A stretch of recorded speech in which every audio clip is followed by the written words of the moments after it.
Now that we're back at the camp, I want to talk about what happened at Redcliffe.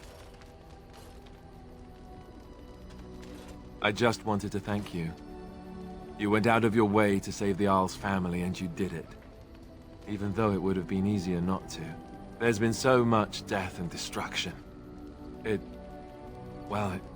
makes me feel good that at least we were able to save something. No matter how small.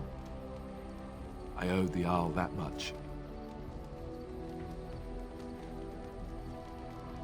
Good. Now that the warm, fuzzy part of the day is over with, we can get back to the ritual dismemberments. Oh wait, it's not Tuesday, is it? Here, look at this. Do you know what this is? Yes, that's right.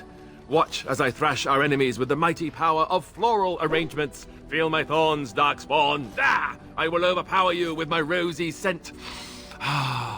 Or, you know, it could just be a rose. I know that's pretty dull in comparison.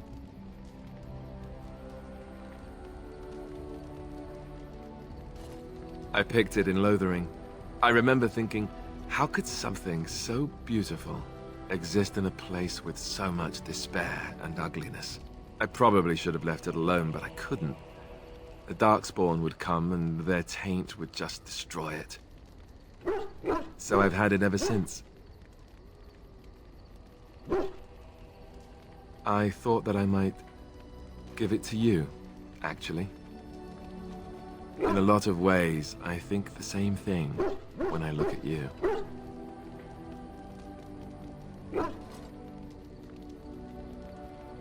I'm glad you like it. I was just thinking, here I am doing all this complaining, and you haven't exactly been having a good time of it yourself. You've had none of the good experience of being a Grey Warden since your joining. Not a word of thanks or congratulations. It's all been death and fighting and tragedy. I thought maybe I could say something. Tell you what a rare and wonderful thing you are to find amidst all this darkness.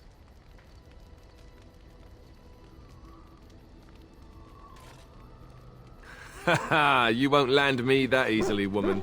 I know I'm quite the prize after all. No need to start crying on me or anything. I guess it was just a stupid impulse. I don't know. Was it the wrong one?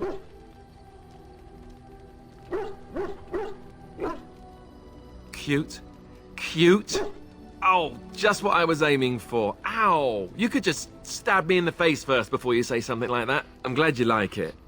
Now, if we could move right on past this awkward, embarrassing stage and get right to the steamy bits, I'd appreciate it. Ha ha. Bluff called. Damn, she saw right through me. Well, it doesn't have to be a bluff. Well, I suppose we are in the camp. The tent's right over there. This is true.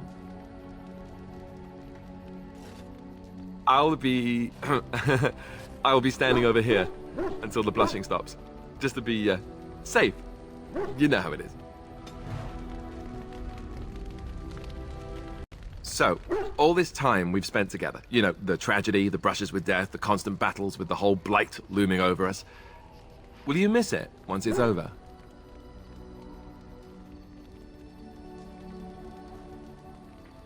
Ha! There'll be no more running for our lives, no more Darkspawn, and no more camping in the middle of nowhere. I know it might sound strange, considering we haven't known each other for very long, but I've come to care for you a great deal. I think maybe it's because we've gone through so much together. I don't know. Or maybe I'm imagining it. Maybe I'm fooling myself. Am I? Fooling myself? Or do you think you might ever feel the same way about me?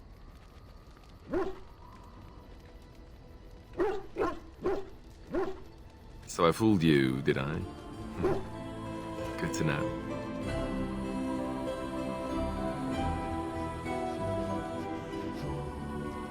That wasn't too soon, was it? Well, I'll have to arrange that then, won't I? Maker's breath, but you're beautiful. I am a lucky man. Now, let's get back to what we were up to before, lest I forget why we're here.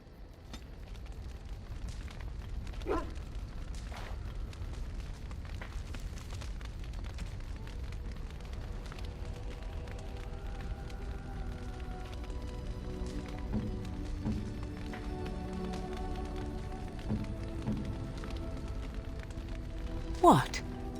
You found Flemeth's grimoire? Ever since we discovered the condition of the Mage's Tower, I had wondered if it might be recoverable, but I had yet to speak of it to you. How fortunate that you found it on your own. You have my thanks. I will begin study of the tome immediately. Secrets. My mother has many of them, and this tome represents the one time that they were able to get away from her. I do not intend to squander this opportunity to learn more than Flemeth wished me to know. This should be interesting.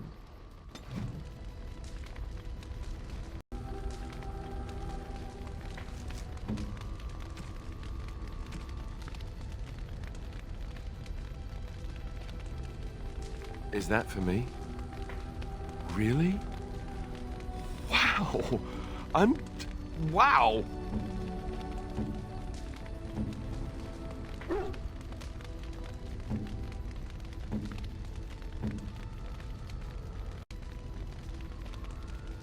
Oh, how dear of you. Thank you so much.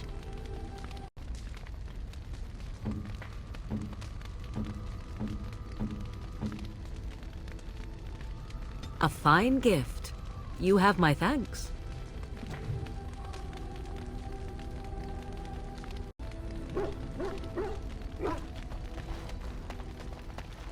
Your dog is filthy. I can smell him 50 yards off.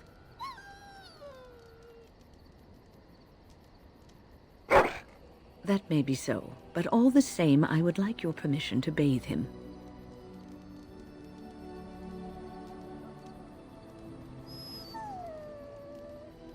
Excellent. I will get my soaps, and the dog shall have his bath after supper.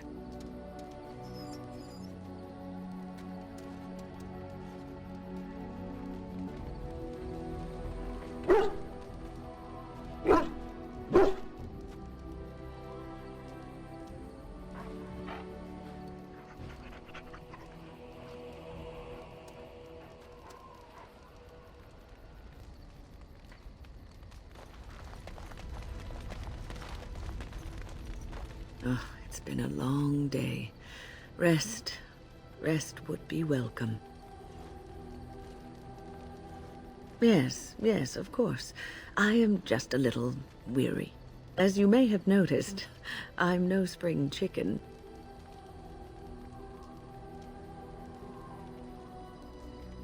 Thank you. You're very kind to say so. But in all honesty, I do not know how many years I have left in me. I have lived for such a long time, but there is always something else to do. And I have to keep going in order to do it. I think I will be glad when I am done. Oh, I don't know. I really don't. Have you encountered many abominations, apart from the ones in the Circle Tower? Ah, yes, Connor, of course. The first time I saw an abomination, my blood turned to ice. It was months before the nightmares stopped. It was the knowledge that I could easily become one of them that frightened me the most.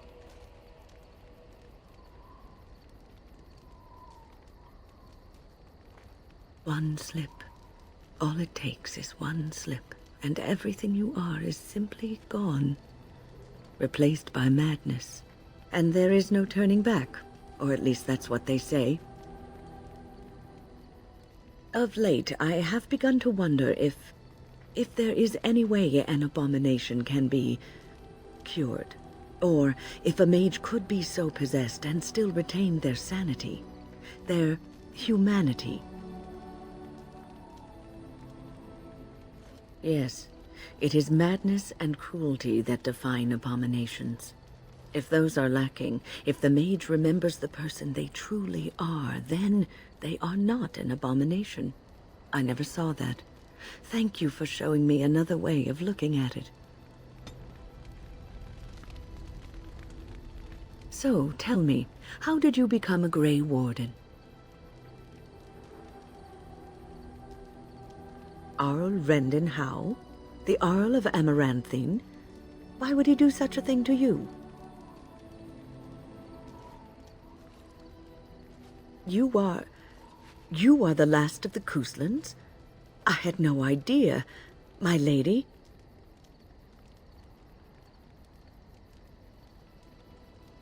Yes, I suppose so. You can no longer have a title, can you? But that does not mean you must forget utterly where you came from. Take heart, dear friend. You survived, even when you were not expected to. We do not know yet what lies in store for you, or the name you carry. It is not so bad, is it, being a Grey Warden?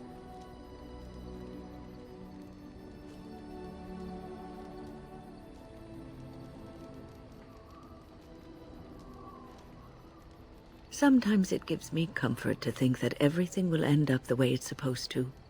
That it will be all right. You were chosen. You survived the joining when others did not. Perhaps it was meant to be. I must ask, what does being a Grey Warden mean to you?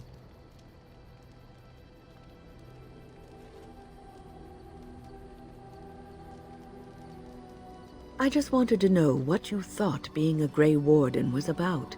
Ultimately, being a Grey Warden is about serving others, about serving all people, whether elves or dwarves or men. As a Grey Warden, you are a guardian of men, and you guard them because their continued existence is more important than you are. Thus it is you who serves, not they.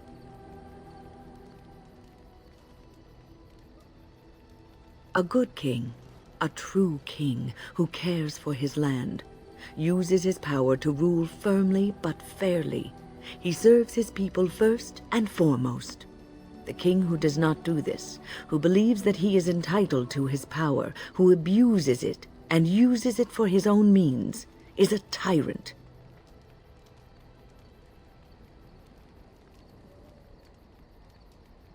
If you live apart from others, and your actions affect only you, then you may do as you wish.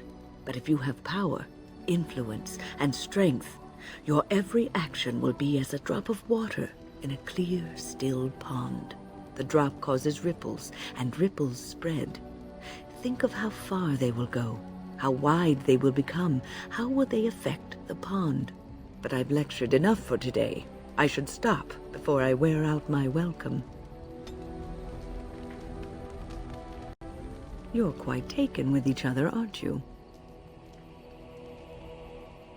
It's hard not to notice the doe-eyed looks he gives you, especially when he thinks no one's watching. It's almost too sweet for my tastes, and I'm an old lady who should be making lace hearts and fuzzy blankets with animal motifs.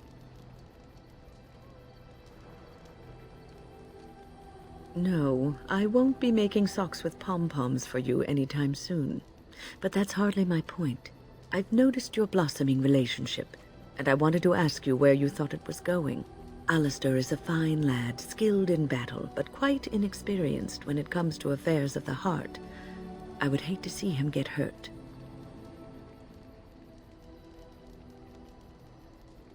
You are both Grey Wardens, and he is the son of a king. You have responsibilities which supersede your personal desires.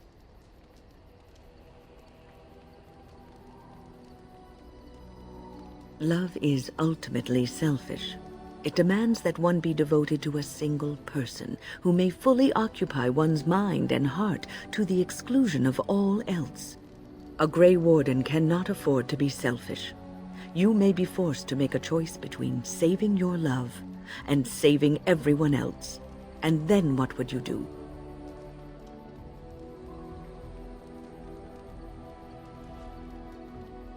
Nothing is certain.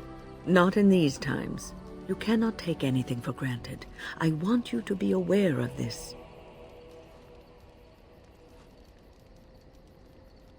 If you insist, I have given my advice. Do with it what you will. What's on your mind?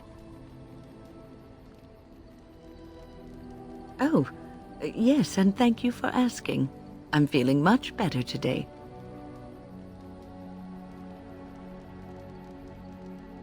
Well, thank you for your kindness, my dear.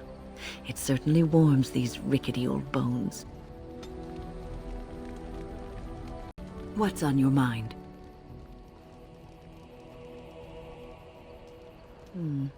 Is something troubling you?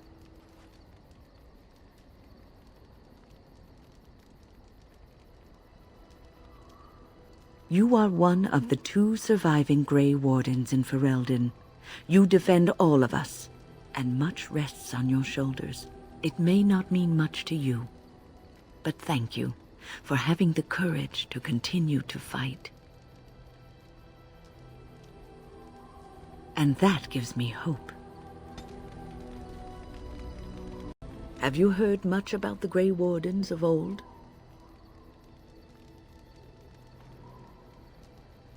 It was said that watching the Wardens ride in on their white griffins was enough to rouse a weary heart and put the dance back in the step of an old man. The Grey Wardens were powerful, feared and respected, but they also inspired the common people. I remember a tale that was told to me many years ago. The Blight had ravaged the land for months, and the armies of the great kings had amassed for one last stand. As the sun burst through the clouds that boiled and churned in the dark sky above, it illuminated a vast, seething horde of darkspawn, with the archdemon at its head. And it was then, when courage seemed to fail, and all lost to death and despair, that the Grey Wardens came. They arrived with the beating of wings like mighty war drums, and stood before the armies of men. The Grey Wardens, grim and fearless, marched forth, ever between the men and the encroaching darkspawn. They formed a shield of their own bodies and held that line until the archdemon was dead, and the last darkspawn lay trampled in the dirt. And then, demanding neither reward nor recognition for their sacrifice, the Grey Wardens departed. When the clouds finally rolled back, and the sun shone full upon the blighted ground, the great kings knew that they had lost no men, and none of their blood had been spilled. This is a tale about no battle the Grey Wardens have fought, and yet about them all. They have always defended us from the Darkspawn, taking losses so we do not have to. People may have forgotten over the centuries, but nothing has changed. This knowledge has been blessing and burden to Grey Wardens past, and now it shall be your blessing and your burden. What's on your mind? No, you won't.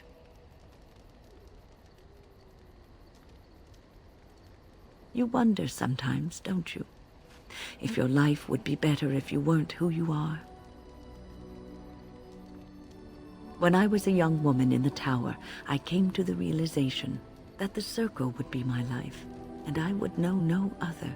Family, love, a simple life. These were things that others took for granted, that I would never have. It made me very moody. All I could think of was being trapped in that tower with no way out and no end in sight. I started hating my life and myself, and one night I found myself in the tower's chapel. I was seeking refuge, maybe answers.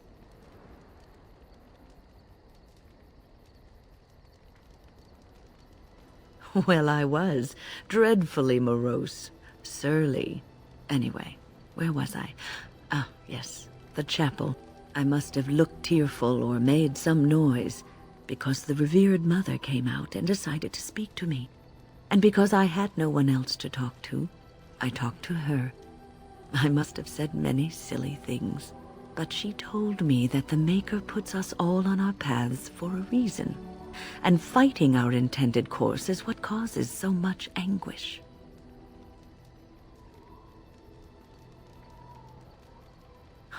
I thought the old biddy was full of rubbish. I was 15, maybe 16, and I knew everything. So I left, but I always found my way back to that chapel. And as the years passed, I began to see the truth of her words. We were supposed to be polar opposites, mage and priest. But we weren't. There was much about us that was the same.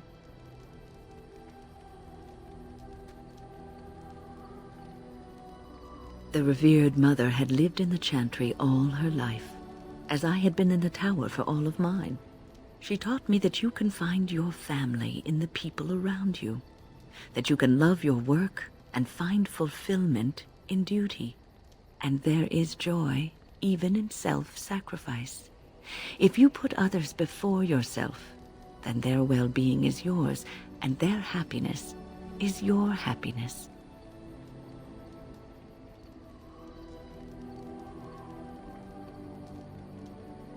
It isn't healthy to throw yourself at a pack of darkspawn either in order to save the world, so I'd say you're in no position to judge. You can scream and cry and be angry about life as a Grey Warden, or you can accept it and allow yourself to see the good in it. This is your choice. What's on your mind? I will answer to the best of my ability. The Circle is in good hands. Irving knows what to do, and he doesn't need me underfoot. For now, I will support those that battle the Darkspawn. I do feel I left things unfinished in Ostagar. There is so much left to do, and I would be part of it. The Grey Wardens, all 2 of you, need all the help you can get. I will see this through to the bitter end, and after that, if I am still left standing, then I will return to the Circle.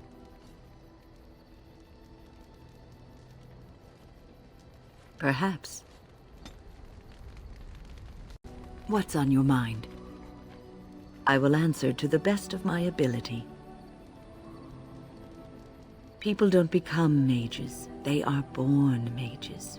The talent just surfaces later. But you are asking how I ended up at the Circle. I was brought there by the Templars, just like many of the other apprentices. I don't remember very much. I was very young then. I didn't have a family. I never knew my real parents. My earliest memory was of hiding in a hayloft on a farm, trying to keep warm. I was found, and the farmer's wife was kind enough not to send me away. But they had children of their own, and I was never made to feel welcome. The eldest son was the worst. He was always calling me a stray, and throwing anything he could get his hands on at me. And I don't know how it happened, but one day, he just found his hair on fire. Fortunately, there was a large trough nearby. He ran screaming, dripping head and all, to his mother. I was shut up in the barn, with a bowl of water and a crust of hard bread. The Templars arrived several mornings later. The barn kept me safe from the village children and the stones they would hurl at me. I was afraid, yes, but it could have been much worse. I'll never forget the moment the Templars led me into the entrance hall of the tower. I had never seen anything so grand in my life. I stopped being afraid then. I knew I was home. Well, that's about all there is to my tale. That's how I came to the Circle. I would be lying if I said it was easy. First, there were rules, and we were constantly watched to make sure we behaved appropriately. Then there was the study of magic. We had to cast the spells just so, control the effects completely. A single word spoken incorrectly, a gesture out of sync, and lack of focus. And we needed to have perfect focus, or we would be in danger.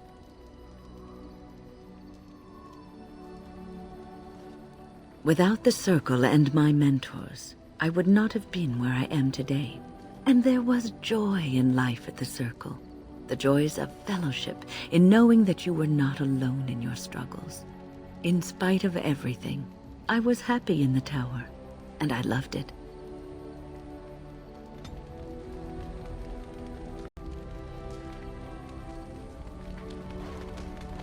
Something I can help with? There's an idea. I've watched you, and I do think you'd find some of my skills quite easy to pick up. Let's just go over there, away from the others. For safety, yes? I expect there shall be daggers flying about willy-nilly for a time.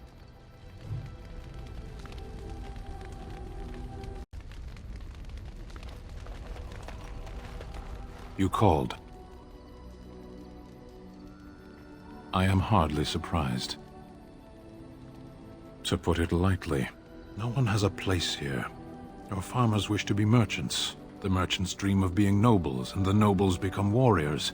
No one is content to be who they are. What does that accomplish? The farmer who buys a shop is never a merchant.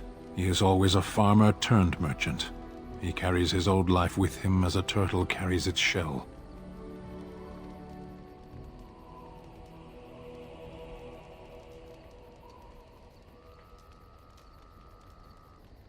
Does it?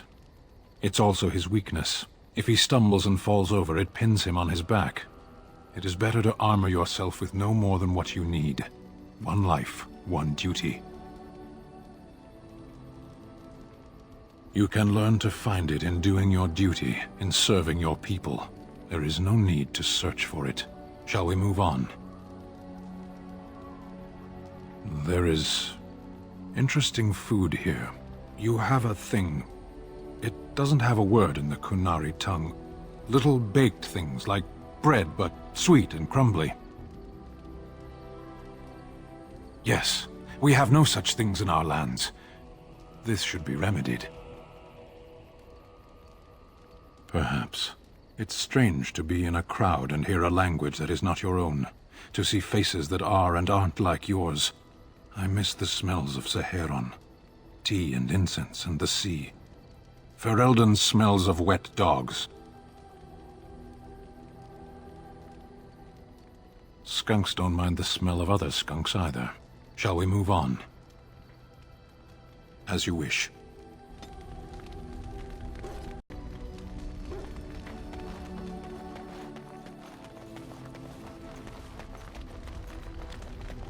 I await your command. At times, perhaps. A world full of people and buildings and things was all very foreign to me. If I wished companionship, I ran with the wolves and flew with the birds. If I spoke, 'twas to the trees. Such simple pleasures will only enthrall for so long. I recall the first time I crept beyond the edge of the wilds. I did so in animal form, remaining in the shadows and watching these strange townsfolk from afar. I happened upon a noblewoman by her carriage, adorned in sparkling garments the likes of which I had never before seen. I was dazzled. This, to me, seemed what true wealth and beauty must be. I snuck up behind her and stole a hand mirror from the carriage. 'Twas encrusted in gold and crystalline gemstones, and I hugged it to my chest with delight as I sped back to the wilds. Flemeth was furious with me. I was a child and had not yet come into my full power, and I had risked discovery for the sake of a pretty bauble. To teach me a lesson, Flemeth took the mirror and smashed it upon the ground. I was heartbroken. And a foolish one. Flemeth was right to break me of my fascination. Beauty and love are fleeting and have no meaning. Survival has meaning. Power has meaning. Without those lessons, I would not be here today, as difficult as they might have been. Do I not? I am still an apostate mage, even if I have left the wilds. The Darkspawn are yet undefeated. No, there is much that remains. To return to your original question, perhaps my time in the wilds was indeed lonely, but such was how it had to be.